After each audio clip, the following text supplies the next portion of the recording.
So hello my dear students, welcome back to our channel. तो कल की video में हम लोगों ने women caste and reform chapter को स्टार्ट किया था। अगर आप लोगों ने वो वीडियो नहीं देखी है तो एक बार जाके देख लेना। आज हम उस चैप्टर को कंटिन्यू करेंगे और आगे कुछ टॉपिक्स को पढ़ेंगे। So our today's topic is changing the lives of the widows. कल की वीडियो में हमने क्या देखा था कि किस तरह से जो सती प्रथा है हम लोगों के यहाँ पे पहले प्रैक्टिस की जाती थी, राजा राम मोहन रॉय ने उसको कम्प्लीटली बैन करा दिया था 1829 में। ठीक है, तो उससे आगे हम लोग देखते हैं कि Raja Ram Mohan Roy was particularly moved by the problems widows faced in their life. मतलब जो भी प्रॉब्लम्स जो विडोज जो है अपनी लाइफ में फेस करती थी, उससे रिलेटेड सारी चीज़ों के लिए वो एक मूवमेंट चला रहे थे। He began a campaign against a practice of sati. अब जो सती प्रैक्टिस थी उसके वो बिल्कुल खिलाफ थे, तो उन्होंने क्या किया, उसको खत्म करने के लिए कैंपेन स्टार्ट किया। रोहम Ram Mohan Roy was well versed in Sanskrit. वो संस्कृत में बहुत ज़्यादा क्या थे, उन्हें नॉलेज थी कि पर्शियन लैंग्वेज की और बाकी और भी सारी इंडियन लैंग्वेजेस और यूरोपियन लैंग्वेज की। He tried to show through his writings that the practice of widow burning had no sanction in ancient text. अब देखो उन्होंने क्या बताया कि जो भी सती प्रथा वगैरह जो भी कुछ होती थी हमारे यहाँ पे, तो जो ओल्ड लोग हैं वो लोग क्या बोलते थे उसके लिए कि ये सब चीज़ें हमारे पहले सब ग्रंथ में लिखी गई हैं, तो इसलिए हम लोग इस चीज़ों को करते हैं। तो उन्होंने उनको उन्हीं की बात में जवाब दिया। उन्होंने कहा ऐसा कुछ भी नहीं है, सारे एंशियंट टेक्स्ट हमने पढ़े हैं और उसमें इस बात का कोई भी एविडेंस नहीं मिला है। So by the early 19th century, as you have read in chapter 6, many British officials had also begun to criticize Indian traditions and customs. तो जो हमने अभी इससे पहले चैप्टर पढ़ा है उसमें हमने ये चीज़ और देखी है कि कितने सारे जो ब्रिटिश ऑफिशियल्स थे ना, वो लोग यहाँ के जो इंडियन ट्रेडिशंस थे उसको अपोज करने लगे थे। सो अब जब राजा राम मोहन रॉय भी उसी जो है सीक्वेंस में काम कर रहे थे, तो फिर काफ़ी सारे ब्रिटिशर्स ने उनका साथ भी दिया। तो ऐसे करके 1829 में जो सती है वो कम्प्लीटली क्या हो गई है, बैन हो चुकी थी। ठीक है, so this strategy adopted by the Raja Ram Mohan Roy was use by later reformers as well. तो जो स्ट्रेटेजी राजा राम मोहन रॉय ने अपनाई वही स्ट्रेटेजी काफ़ी सारे रिफॉर्मर्स ने भी बाद में उसको यूज़ किया। And whenever they wished to challenge a practice that seemed harmful, they tried to find a verse or sentence in the ancient sacred text that supported their point of view. तो अभी कभी भी उन्हें लगता कि कोई भी जो रिचुअल चल रहा है, कोई भी जो प्रैक्टिस चल रही है वो इतनी हार्मफुल है, तो वो लोगों को वही बताते थे कि जो भी आप चीज़ें कर रहे हो ना धर्म के नाम पे, ये ऐसा कुछ भी नहीं है। आप लोग जाकर के जितने भी आपके ग्रंथ है, ये जो एंशियंट आपके टेक्स्ट है, उन्हें आप देख सकते हो। They then suggested that the practice as it existed at present was against early tradition. वो ये बोलते हैं कि जो सोच के चीज़ों को स्टार्ट किया गया था और जिस तरह से चीज़ें स्टार्ट की गई थी, जैसे जैसे टाइम बीतता जा रहा है उस चीज़ों को हम गलत तरीके से कर रहे हैं, तो इसलिए हमें क्या करना चाहिए, इन सब चीज़ों को बंद कर देना चाहिए।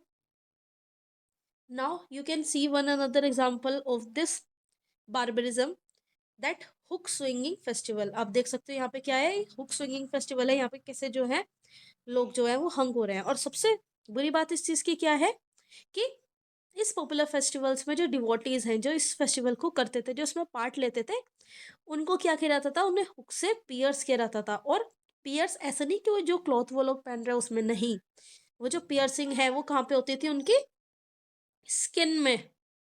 ठीक है, और फिर उसे एक व्हील पे उनको टांग दिया जाता था। सो अर्ली 19th सेंचुरी में काफ़ी सारे यूरोपियन ऑफिशियल्स को ये लगा कि भाई जो इंडियन कस्टम्स है वो बिल्कुल बेकार है। ठीक है, और ये क्या है, एक बार्बरिक रिचुअल्स है। बार्बरिक क्या होता है, एक तरह से क्रूर, जिसमें लोगों को क्या हो रहा है, हर्ट हो रहा है। आप देख सकते हैं किस तरह से ये चीज़ें ऐसे प्रैक्टिस की जाती थी।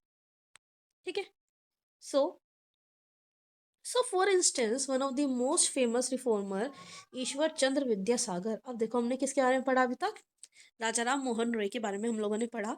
ठीक है, सबसे पहले तो उन्होंने क्या किया था, सबसे पहले उन्होंने स्थापना की थी किसकी, ब्रह्म समाज की।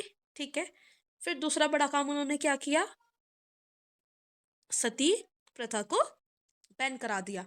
अब दूसरे रिफॉर्मर का हम नाम पढ़ते हैं, दैट इज ईश्वर चंद्र विद्यासागर। उन्होंने भी क्या किया, उन्होंने सबसे इंपॉर्टेंट काम क्या किया, उन्होंने एक बात कही कि जो विडोज हैं दे कैन री मैरी, उनकी दोबारा से शादी कराई जा सकती है।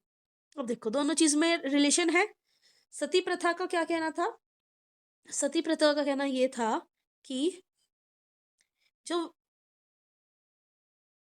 जो आपकी जो विडोज हैं उन्हें क्या कर देना चाहिए, उन्हें सती हो जाना चाहिए। कि जिस टाइम पे उनके जो हस्बैंड की जो फ्यूनरल है उसमें उनको क्या करना चाहिए, जल जाना चाहिए। ठीक है, तो उसका बैन किसने किया, राजा राम मोहन रॉय ने। अब ईश्वर चंद्र विद्यासागर आए, उन्होंने क्या कहा कि क्या चीज माननी जाती थी कि विडोज की रीमैरिज नहीं हो सकती है, तो इस चीज का भी ईश्वर चंद्र विद्यासागर ने क्या किया, अपोज किया। ठीक है, so his suggestion was adopted by British officials, उनके जो सजेशन है वो काफी सारे ब्रिटिश ऑफिशियल्स ने अपनाए भी। और 1856 में एक लॉ पास हुआ जिसमें क्या कहा गया कि परमिटिंग विडो रिमैरिज, जिसमें जो विडो की जो रिमैरिज है उसको एक्ट को पास कर दिया गया। Now those who were against the remarriage of widows opposed Vidyasagar. अब जो लोग इस चीज के खिलाफ थे कि नहीं भाई हम लोग विडोज की रिमैरिज कैसे करा सकते हैं, तो उन लोगों ने ईश्वर चंद्र विद्यासागर को क्या किया, अपोज किया, उन्होंने बॉयकॉट करना स्टार्ट कर दिया। मतलब उनको एक तरह से उनकी बातें माननी बंद कर दी, और उन जो कोई अगर वो कुछ बोलते तो लोगों को बताया कि भाई उनकी बात हमें नहीं माननी चाहिए। By the second half of the 19th century, the movement in favor of widow remarriage spread to other parts of the country. अब ये जो मूवमेंट है कि चलो ठीक है अब हमें क्या करना चाहिए, जो विडोज है उनकी रिमैरिज करा देनी चाहिए, इस तरह के मूवमेंट जो है कंट्री के डिफरेंट डिफरेंट जगह पे भी स्टार्ट हो चुके थे। जैसे तेलुगु स्पीकिंग एरियाज थे जो मद्रास प्रेसिडेंसी में। ठीक है, एक और रिफॉर्मर का नाम यहाँ पे आता है, दैट इज वीरा सालिंगम पंतुलु, जिन्होंने क्या किया, एक एसोसिएशन बनाया विडो रिमैरिज का, कि भाई ये एसोसिएशन है, यहाँ पे आके आप ये प्रोसेस कर सकते हो। ठीक है, उसी टाइम पीरियड में कुछ और यंग इंटेलेक्चुअल भी थे, मतलब और भी ज्यादा डिफरेंट डिफरेंट रिफॉर्मर्स थे। ठीक है, बॉम्बे से भी थे जिन्होंने इस चीज में काफी ज्यादा क्या किया, योगदान दिया। ठीक है, नॉर्थ साइड में हम लोग एक नाम पढ़ते हैं स्वामी दयानंद सरस्वती जी का, जिन्होंने क्या किया, एक आर्य समाज फाउंडेशन को फाउंड किया। ठीक है, उन्होंने क्या बनाया, एक एसोसिएशन बनाया जो क्या था, Arya Samaj. So yet the number of widows who actually remarried and remained low. Those who married were not easily accepted in society and conservative groups continued to oppose the new law. अब जैसे ये लो आया तो कुछ लोगों ने इसका अपोज करना स्टार्ट कर दिया, क्योंकि काफी सारी विडोज की अब रीमैरिज होने लगी थी, तो लोगों को वो चीज पसंद नहीं है।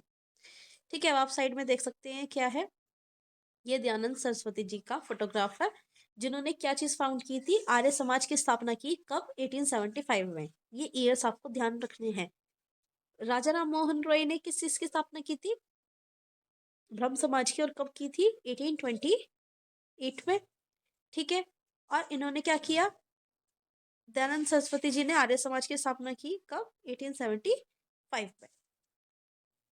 Next we will look about the topic that is girls begin to going to school. इसमें हम क्या देखेंगे कि गर्ल्स का जो, काफ़ी सारे रिफॉर्मर्स को क्या लगा कि गर्ल्स की लाइफ में एजुकेशन बहुत ज़्यादा इम्पॉर्टेंट है, और उनकी कंडीशन को इम्प्रूव करने के लिए एजुकेशन का इंट्रोडक्शन उनकी लाइफ में बहुत इंपॉर्टेंट है। ठीक है, सो ऐसा ही एक नाम हम एक रिफॉर्मर का पढ़ते हैं जिनका नाम है विद्यासागर, जो कहाँ के थे, कैलकाटा में। उन्होंने क्या करा, गर्ल्स के लिए काफ़ी सारे स्कूल सेटअप किए, और भी ज़्यादा रिफॉर्मर्स थे जैसे बॉम्बे में भी, तो उन्होंने भी क्या किया, वहाँ पे गर्ल्स के लिए स्कूल को सेटअप किया। तो जब पहले पहले स्कूल खुलने लगे तो लोगों को क्या डर बनने लगा कि भाई अब गर्ल्स स्कूल जाएंगी तो वो लोग अपने घर के काम से दूर हो जाएंगी। ठीक है, और वो पब्लिक प्लेसेस से स्कूल में जाएंगी, ये प्रॉब्लम क्या होगी, एक करप्टिंग इन्फ्लुएंस होगा उन पे, क्योंकि गर्ल्स को पब्लिक प्लेसेस से दूर रहना चाहिए। ठीक है, सो उन्होंने सोचा कि एक काम करते हैं, अगर एजुकेशन इतनी इंपॉर्टेंट है तो क्या करेंगे, उनके जो फादर है, जो उनके हस्बैंड है, वो उनको पढ़ा दिया करेंगे। ठीक है, या फिर कई जगह पे विमेन खुद को खुद से ही पढ़ाने लगी, जैसे कि लास्ट ईयर हमने एग्जाम्पल देखा राजसुंदरी देवी जी का, जो खुद में से ही पढ़ती थी, जैसे कि दिन में वो काम किया करती थी और रात में वो कैंडल लाइट में पढ़ा करते थे। ठीक है, so in the later part of the century schools for girls were established by the Arya Samaj in Punjab. Important है, इसको अंडरलाइन कर लेना कि अब जो गर्ल्स के लिए जो स्कूल खुले वो कहाँ पे खुले, पहले तो पंजाब आर्य समाज में, पंजाब में खोले गए, और ज्योतिराव फूले ने कहाँ पे खोला, महाराष्ट्र में, पुणे में इन्होंने स्कूल को ओपन किया। ठीक है, in aristocratic Muslim household in North India, women learn to read the Quran in Arabic। और aristocratic मतलब एक अच्छे खासे रिच फैमिलीज में भी ये सब चीज़ें स्टार्ट हो चुकी थी और विमेन जो है, मुस्लिम विमेन, उन्होंने कुरान को पढ़ना स्टार्ट कर दिया। They were taught by women who came to teach. उनको विमेन ही घर पे पढ़ाने आया करते थे। कुछ रिफॉर्मर्स जैसे कि मुमताज़ अली, उन्होंने काफ़ी सारी जो चीज़ें हैं,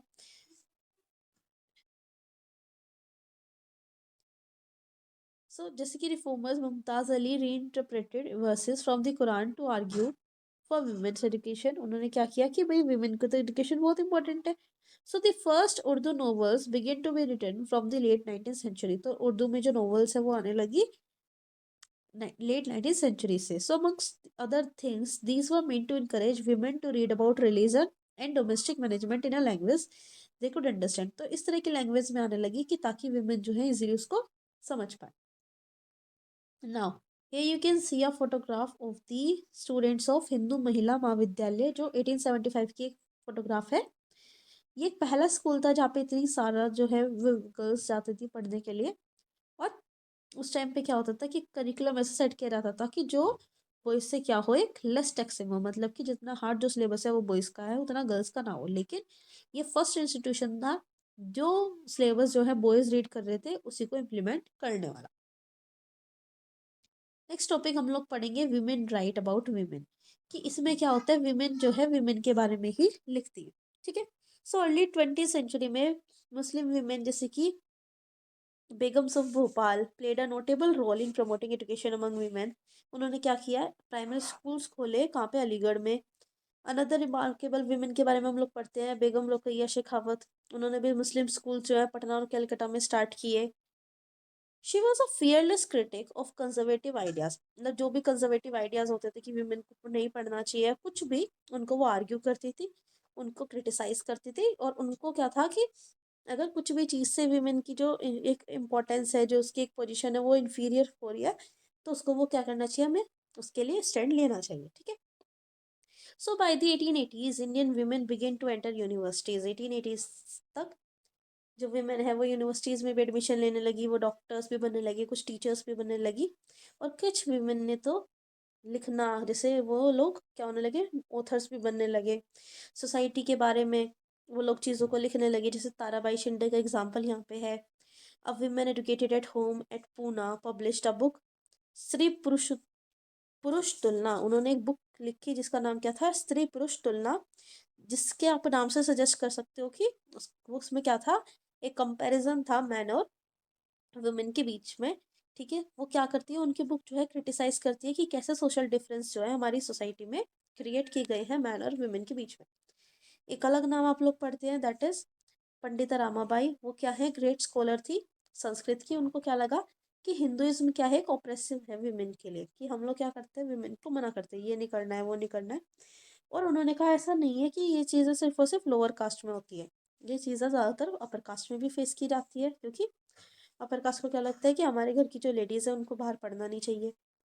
So she founded a widows' home at Pune to provide shelter to widows who had been treated badly by their husbands' relatives।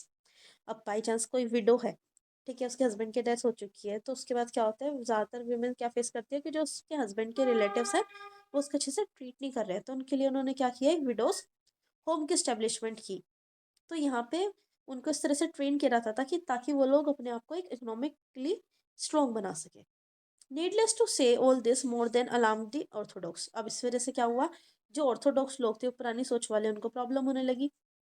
बहुत सारे हिंदू नेशनलिस्ट को ये लगा कि हिंदी वीमेन जो है वो क्या कर रही है, वेस्टर्न वेज को अपना रही है, जिसकी वजह से हमारा जो हिंदू कल्चर है वो करप्ट हो रहा है और हमारी जो फैमिली वैल्यूज़ है वो खत्म होती जा रही हैं। ऐसे कुछ मुस्लिम्स ऑर्थोडॉक्स भी थे, उनको भी लगा वही नहीं, कि चेंजेस तो गलत है, इस तरह के चेंजेस तो नहीं आने चाहिए मार्केट में। So as you can see by the end of 19th century women themselves were actively working for reform। अब देख सकते हैं 19th सेंचुरी के एंड तक आते आते विमेन जो है खुद को काफ़ी ज़्यादा इंगेज कर चुकी थी इन सब वर्क से। उन्होंने काफ़ी ज़्यादा बुक्स लिखी, मैगजीन्स लिखी, उन्होंने स्कूल्स फाइंड किए, ट्रेनिंग सेंटर्स खोले और विमेन एसोसिएशंस भी खोले। ठीक है। सो अर्ली 20th सेंचुरी तक उन्होंने एक पॉलिटिकल प्रेशर ग्रुप्स भी बना लिए जो क्या करते हैं कि फीमेल के लिए कुछ लॉ लाए जाए। ठीक है, जैसे कि राइट टू वोट। सबसे मेन और बहुत इंपॉर्टेंट जो मूवमेंट था ये रहा था फीमेल सफरेज, जिसमें बहुत सारे सफ्रिगेट्स थे। सफ्रिगेट्स कौन थे, जो इस मूवमेंट में पार्ट ले रहे थे, जो अपने हक के लिए लड़ रहे थे। ठीक है, और बेटर हेल्थ केयर के लिए और एजुकेशन के लिए काफ़ी ज़्यादा रिफॉर्म्स और लॉस लाने की उनमें बात कही गई। ठीक है, so some of them joined various kind of nationalist and socialist movement from the 1920s। अब 1920s से काफ़ी ज़्यादा जो है मूवमेंट स्टार्ट होते हैं, तो काफ़ी ज़्यादा वुमेन ने उसमें पार्ट भी लिया। ठीक है, तो 20th सेंचुरी में लीडर जैसे कि जवाहरलाल नेहरू, सुभाष चंद्र बोस, इन्होंने भी क्या किया, अपना जो सपोर्ट है वो दिया किसे, वीमेन को, इक्वालिटी और फ्रीडम को एग्जिस्ट कराने के लिए सोसाइटी में। नेशनलिस्ट लीडर ने प्रॉमिस किया कि भाई पूरा सफरेज मिलेगा विमेन और मैन को इंडिपेंडेंस के बाद में। However till then they asked women to concentrate on the anti British struggle. तो उन्होंने उनसे एक बात कही तो कि जब हमारा इंडिया इंडिपेंडेंट हो जाएगा, definitely we will work for your independence. पहले हमें क्या करना है, सबसे पहले हमारा जो दुश्मन है वो कौन है, ब्रिटिशर्स। हमें क्या करना चाहिए, जो स्ट्रगल हम लोग फेस कर रहे हैं मिल करके पहले हमें यहाँ से इनके लिए लड़ना चाहिए, फिर हम लोग इस चीज़ पे वर्क करेंगे। ठीक है, so that's all for today. Next video में हम लोग करेंगे कवर आगे का chapter. Half of the chapter we have covered and half of the chapter is still left. ठीक है, so I hope you have understood the video. Thank you.